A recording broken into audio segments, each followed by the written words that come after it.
In Walter Chantry's book, The Shadow of the Cross, Studies in Self-Denial, he shows that both man and woman in a marriage relationship may both be neglecting their duty.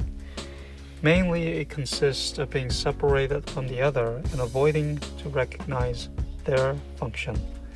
The man is to lead and the woman to follow. It requires crucifixion to our natural tendencies to follow this pathway that God has placed before us. Of Eve, he says on page 49, man conveyed to woman that their Maker had forbidden in the garden, Genesis 3, 2, and 3. But Eve was isolated from Adam when new information was given her by the serpent. She thought that she could act independently. She knew more than Adam and need not consult him. Though his wishes were plainly expressed, she would make her own decision.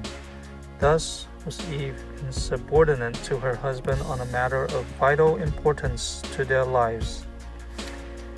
And of Adam, Chantry states on page 53, Adam's self-defense for his sin was a mental divorce of Eve. Cruelly, he separated himself from his wife in his mind. Then he justified himself by shifting all blame to her. To rescue himself, he humiliated and endangered her. What had become of the lofty recognition that the two were one flesh? Chantry continues on what a present-day husband may indulge in.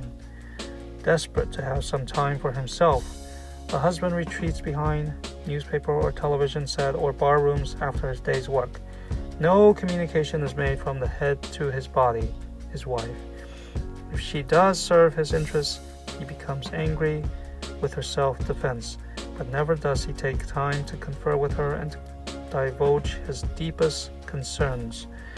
Nor is an attentive heart directed to her signals of suffering or neglect. By his lead, the two are no longer heirs of one life, but strangers in a fractured existence. It's apparent that self-indulgence comes from being separated from your spouse, and true communication arises from self-denial.